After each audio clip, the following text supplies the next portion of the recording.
octobre 88, au moment de la création du voyage au pays des morts, je vivais une période vraiment je vivais un nœud de contradiction dans ma vie.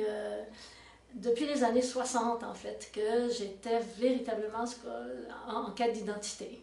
Et dans cette quête d'identité, il y a eu des moments charnières très importants qui ont en quelque sorte nourri ma réflexion, mais qui m'ont beaucoup bouleversée.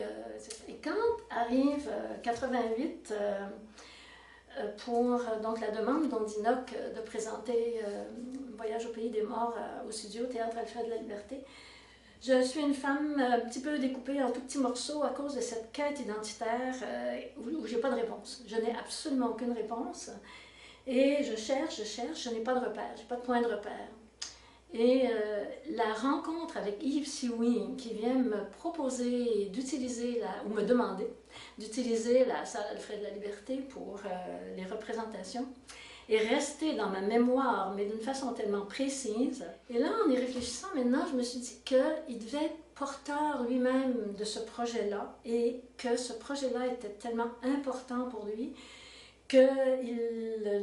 comment dire, donc il le portait en lui, c'est ça, et que ça sortait par tous les pores de sa peau, et ça sortait sous forme lumineuse. Le spectacle, donc, a été représenté, et je l'ai reçu un peu comme j'avais reçu Le porteur des peines du monde, dans le sens où ce que j'ai reçu, c'est des émotions, des images, des sensations, certaines plus violentes que d'autres,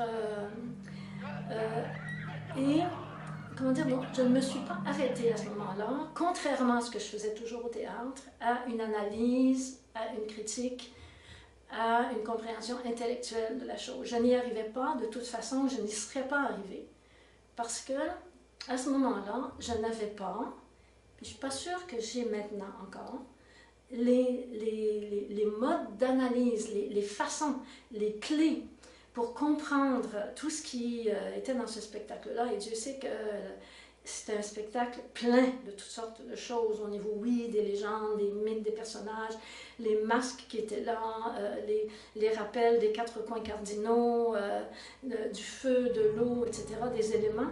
C'était un spectacle plein de tout ça. Mais je n'avais pas les clés, je n'avais pas les moyens de comprendre intellectuellement. Donc la seule chose que je pouvais faire à ce moment-là, c'était de le recevoir. D'autant plus que mes propres contradictions, c'est qu'à ce moment-là, moi j'analysais le théâtre qui se faisait au Québec à partir de modes d'analyse européens, occidentaux, dont la sémiologie, mais ça ne pouvait pas s'appliquer à ce spectacle-là. Parce qu'en théâtre, je pense que c'est la seule compagnie dont j'ai vu les spectacles. En ce qui concerne la culture autochtone, j'ai vu depuis les 6 dernières années beaucoup de powwow, de fins de semaine de powwow dans plusieurs régions, dans plusieurs communautés. Je suis allée chez les Cris, au sud de la baie James, chez les Abénaquis, chez les Mohawks, chez les Inuits.